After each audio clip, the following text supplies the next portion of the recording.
Right, here we go then. Traxxas Rustler 4x4, started life as a VXL. Just quickly over here, there's a V2 chassis, the longer battery hold downs and the different bulkhead to enable me to run a V2 chassis. It's probably been there a year. I haven't got around to fitting it yet because it's not an urgent thing for me to fit. I've got loads of other stuff going on, loads of other cars that have been breaking and modifying and repairing and other bits and pieces to build too. So here we go. Started off as a blue and red Rustler. I was going through a theme of black and coloured RCs. All my RCs I wanted black at one point. Custom stickers in orange. Stuck the orange spoiler on. 3M fibre tape.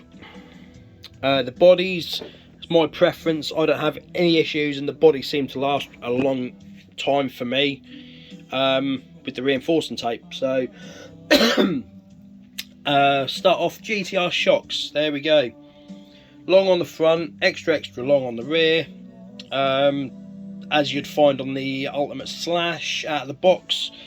50 weight oil for me is brilliant for my bashing.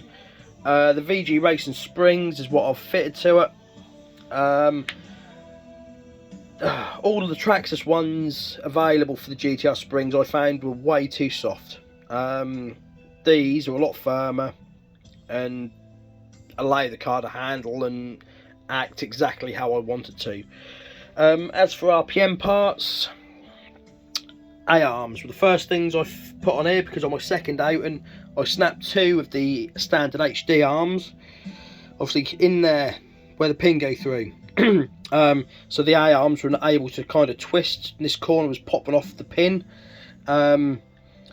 Whilst ordering that, I ordered the RPM front bumper, being wider, has a bit more protection should you hit anything. RPM wheelie bar mounts for the Traxxas adjustable wheelie bar. I just found the standard one was too soft and flimsy. The vehicle was able to sit too high on a wheelie. And a lot of the time it just continued to keep going and going, and the wheelie bar would fold under itself. You'd end up with the vehicle on its roof sliding backwards, you know, going down the road. Exactly the same issue I had with my Traxxas X-Max with the standard wheelie bar on that. I have heard a lot of people putting the Hoss wheelie bar on because that's a lot more firm and rigid.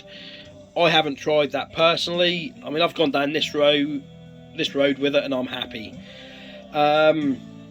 What else we got? Onto the GPM drive shafts here, the orange ones.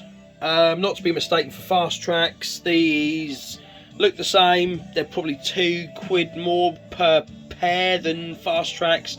But I've been on this vehicle for 2 years plus. I've been running GPM for about 3 or 4 years on other vehicles.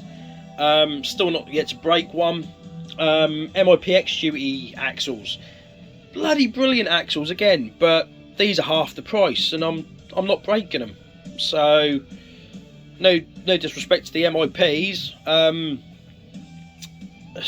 just, you know, slight saving when you're messing around upgrading your cars. I mean, might not work for someone else, but they're working for me, and that's what I'm sticking to.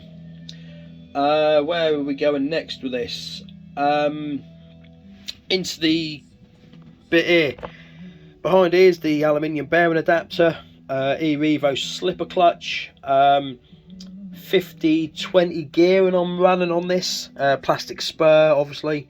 Out of all my trucks, only 3 of them run steel spurs, and in the 4+ years of running all these vehicles, loads of people have issues with plastic spurs and I don't understand why. I mean, I've done 2 in over 4 years.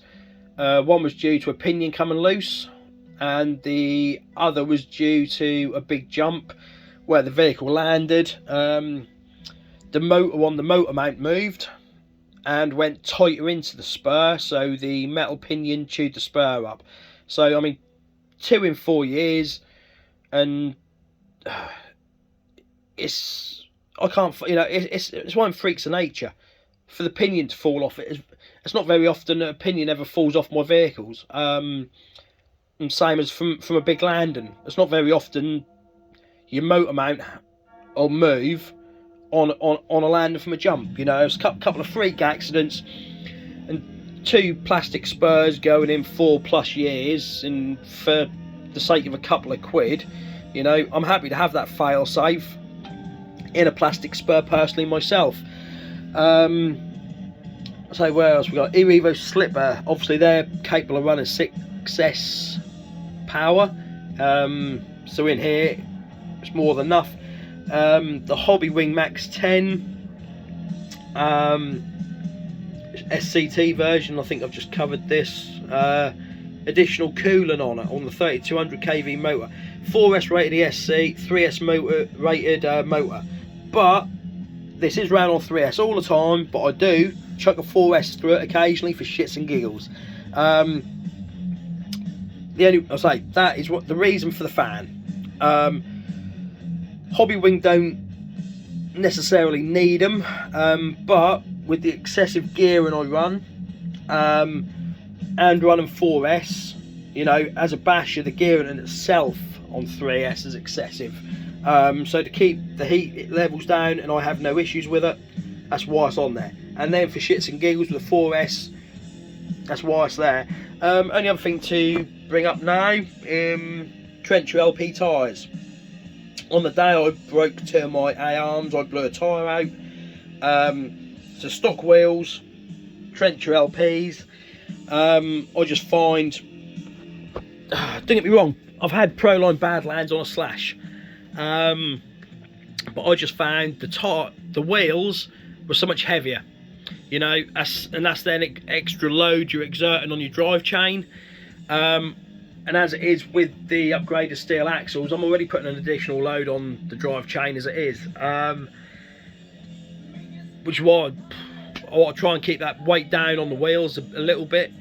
And say 2 years on, I have had no breakages, nothing with this vehicle.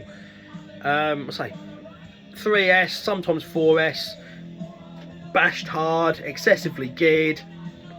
I can't fault it, I really can't. I say, if you've got any issues, questions in relation to what I've done, because this works for me, let me know.